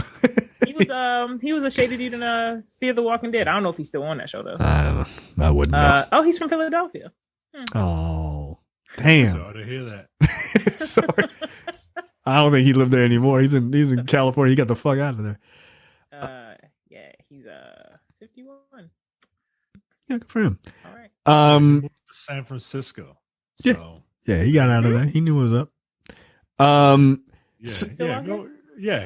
pay him a visit. See what happens. Oh, you don't got what he want. Oh no, he's openly gay. Yeah, yeah. You ain't got what he want. Like, knock it off. No, you ain't got what he looking for. No, that's okay. I can still look. Hey, and listen. Look, he probably cool. He looked like he cool to hang out with. I bet he is. Yeah. So then we see like this ritual that Billy decides, like, hey, at this point, Anthony is completely like kind of dead, right? And he's just sitting there, and his like skin is all deteriorating and everything. His skin is honeycombed. Yeah, it is. It is, yeah. Which is pretty cool effect. Gross. Yeah, it's pretty gross. And so Billy is like saying all this shit to Brianna, who's tied up now that he grabbed, and he's like, "Look, there's always got to be a Candyman, and like you can tell your own story, and it's all it changes, but some of the shit remains the same." And then he cuts off Anthony's hand with a saw, which Anthony just hands it to him. He's just like, because he's just fucking out of it. He doesn't even react to having his hand sawed off, and then then Billy shoves a hook into his arm, which is fucking disturbing. And so basically it's like, yeah, like this dude is going to be killed by the police, and then he's going to become the Candyman. And so Brianna escapes, and Anthony goes to, he comes after her, but he doesn't try to hurt her. He eventually passes out right in front of her. And, as she, cause she doesn't want to hurt him because she still loves him. And then the cops show up and just think that he's trying to hurt her and just shoot him immediately, killing him. And then we get the final scene of like the real fucking spirit of vengeance kind of thing. And the cop in the car after Brianna gets put in the car is like, look, you're going to say that this guy, came after, tried to hurt you, came after me. That's why we shot him. Like that's what's going to happen. Or I can say you're an accomplice and you can go to jail for a very long time. And you try to kill all these people and, you're the one who did it. And she's like, look, can I see myself in the mirror? So that, and I'll tell you anything, or I'll repeat anything you tell me. And he's like, all right, that's fucking weird. And so she says Candyman, I think 4 times actually. Yep. Yes. Yeah. You know what? Actually, I didn't notice that. Like both times I was like, I don't think she said it the 5th time. Yeah, she didn't, because he said it the 5th time, and then whoever apparently says it the 5th time is the one who's marked, right? Right. Also, like if you're using Candyman as a spirit of right, that doesn't make any sense. But if you're using Candyman as a spirit of vengeance, I thought wait. I thought if you said it 5 you got to say it 5 times. The person, like if you're the WCW like champion, like 5 times. So, WCW champion. so let's say the 3 of us are in the room. If I say it 5 times, all of us should still be getting killed. No, right? yo, no. You are a black teenager. You are a black teen girl. You are gonna die. Like, no, black. Look, Okay, Candyman don't kill black men. I don't know if you've noticed that. That's the rule. Good night. I'm leaving. Candyman is a racist and a men's right activist. Misogynoir. Yeah, yeah. Candyman is full of misogynoir. Like, that is a fact. I hate that word. I don't understand the rules. I don't get it. Whatever. I don't think they understood the rules really either. They were just kind of like, let's just wing this shit. It just really bothered me, yo. It just really bothered me. Like, I get it, right? Like, you want this character to be Ghost Rider for black people, right? I love that idea, but you got to convince. Is he Ghost Rider for black people? Because he also kills black people. No, he mistakenly killed. Candyman. Right, This one will be the spirit of vengeance, right? Like that was Burke's whole plan, right? Like he wanted to he called the cops because he wanted that, because he knew how cops act, and he wanted them to shoot this innocent dude for no reason, thus creating this new spirit, right? So right. because you know, I guess there hasn't been a Candyman in a while, and there needs to be a spirit to protect the hood, I guess. Well, and because the hood has been gentrified. Whatever. All right. So I think we're overthinking it. Yeah, I think we're super overthinking it. But that's the problem when you have a specific set of rules. Yeah, that you're not following. That you know you want the audience to adhere to. All right, I'm going to be thinking about these rules, man. I'm gonna be thinking about these rules. So yeah, she says it 4 times. The cop is like, "What's Candyman?" Oh shit! And his partners get fucking hooked up. Like, and also, can Candyman just not get through windows? Candyman's like, "You getting off this time because you behind glass." Yeah, like, yeah, but and that's a good point. They didn't say it, so why are they getting killed? Spirit of vengeance, yo. I don't get it. And like, does it work like? So no, question is, but like this Candyman, you can sick on people, which is awesome. like a Rottweiler that Helen murdered earlier. The thing is, like, was Brianna safe? Because yes, because he don't kill black women. I mean, but also like his girl, like, can she just call him? And be yes. Like, look, this white person tried to destroy my art gallery. Candyman. Yes. And I kind of like the idea of using Candyman like an attack dog. Like a Zord. It just shows up. I don't know, man. That's a pretty cool power. Like, you could just call Candyman like, yo, this white woman jumped in front of me at the Trader Joe's, like in front of me in line at the Whole Foods, and he'd be like, I'm on my way. Because if that's how it say works, no more, she gotta die. I don't know, man. I don't know. I kind of love it. So yeah, she says Candyman 4 times. The cop says it the 5th time, which is like that's like the that was easy button from Staples. And then he shows up. He murders the shit out of those cops. Yo, if you're shooting at a guy and he's just a bullet sponge, move. Don't just stand close to let him get within striking distance. Like, come on, that's stupid. So he just straight murders these other cops. And he's just standing outside the car like, yo, come on outside. Yo, we're not going to do nothing to you. Like, we're not going to jump you. And the cop is like, he crying. He got his eyes closed like, ooh, I won't go outside. I'm scared.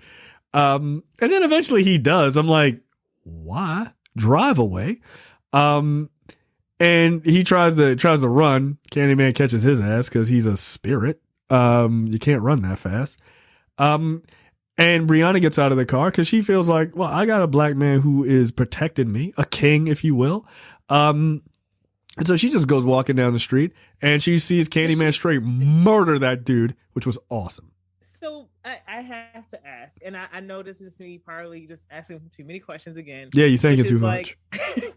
When she said Candyman, we have to assume that she also understood that she could probably die too, right? No, she was smiling. That was a hell of a plan, yo. Like, nah, yo. Cop was just like, if this cop didn't say, what the fuck is Candyman, and just said, what the fuck are you talking about? She'd have been asked out.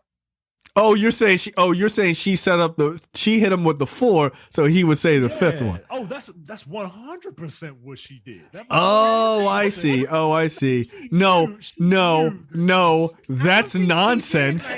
That's nonsense. I think she did, yo. I think she did. Why would she do it? She didn't seem like she was like, I want to kill myself. No, I figured she just knew that if she called Candyman, he was gonna fuck this white cop up. That's what I thought.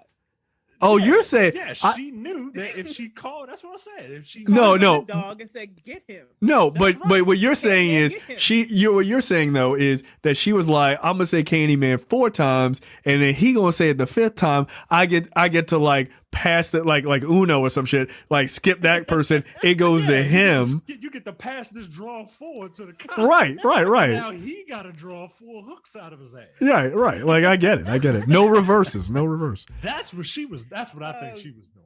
That's a clever ass move. That's kind of fucked up. If that's how Candyman works now, that you could set somebody up, be like Candyman, and then they be like, "What's Candyman?" Whoop, sorry, you fucked up. Girls said it like 8 times. Nah, yo.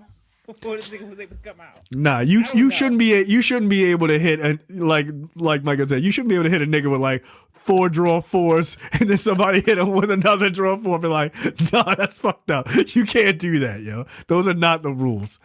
Nah, you don't get to pass a Candyman off on one Candyman. Like, yeah, yo. It's like a game of hot potato. That's not fair, yo. That's not fair. You say it under your breath, you be like, what'd you say? Did you say Candyman? Oh shit, you got me. Nah, yo, you can't do hot potato Candyman. That's not fair. You gotta say all 5. Cause it's gotta be your fault. You gotta be dumb enough to look in the mirror and say that shit 5 times. No, I'm not buying the hot potato rule of Candyman. That's what she did, yo. But I do feel like maybe you're right. Cause she smiles at one point. She was like, Candyman. He was like, huh? What's Candy? Oh shit. Here he come. I fucked up. I do like the Candyman floating effect though. It's very creepy. After Candyman straight murders that cop, like he just like his face is full of bees and he just like he does the Spike Lee, sliding effect. The polish shot over to Brianna. And then the bees fly away and it's Tony Todd's face and he's like, tell everyone. Again. It was like, oh shit, is it Zoom? Oh my God. Which was pretty cool. You know what? Yes, that was very cool. Even though my question was, why now? Why him? Why this version right now and not Sherman or Anthony? You gotta put the original Candy. Yeah, you gotta pay homage to Tony Todd. I got no problem with that part. Yeah, me neither. It was cool. It was a cool effect. Yeah. So look, I like the idea of the multiple Candymen. I am very interested to see. I can't imagine they do any more of these, but it'd be interesting if they did. Mm-hmm. So, but I think if they did another one, I would like to see one in a different place. If the intention is to have different types of Candymen, kind of like what Michael was alluding to earlier, but in possibly different places because Black people get killed everywhere. I would love to see at least a version of it. Maybe it doesn't have to be called Candyman. Maybe they call him something else, but something resembling this film. Okay. Kit Kat guy. Unfortunate. Any other parting thoughts like this? This very cool end credits where they're showing all the other Candymen as they were their sort of backgrounds, which I thought was pretty cool. Oh yeah. Also when in the part where Yaya's or Anthony's Candyman is killing the cops and he circles the car, like his face changes to the different Candyman as he's explaining who he is or whatever. Guess my final words are, I still like this movie. Look, I had a good time with it. Like I said, it's got its issues, but I had a good time with it. It was creepy. It's got a good creepy vibe. Apparently, prior to him becoming Candyman, Anthony McCoy's full name is spoken 5 times in the film leading up to that moment. just a little. Oh, that's cool. Yeah, little clever thing. Yeah. Yeah. So It's a quick watch too. So it's a super quick watch, 91 minutes, which is pretty good. All right, I think that's it for episode. Micah's apparently said it too many times. Look at you. Yeah. You're holding your throat. So watch yourself. All right, that's it for episode 207 for Candyman, the 2021 film. We will be back with a preview episode for 208, which will be another horror film. So 208 and 209 will both be horror films for the season of Halloween. So look forward to those, and we will see you guys next time. See you. bye. Bye. You're watching the Black on Black Cinema YouTube channel. Make sure you check out our full reviews of Black movies, past and present. And every other week, we do a preview episode where we talk about a random topic that affects the Black community.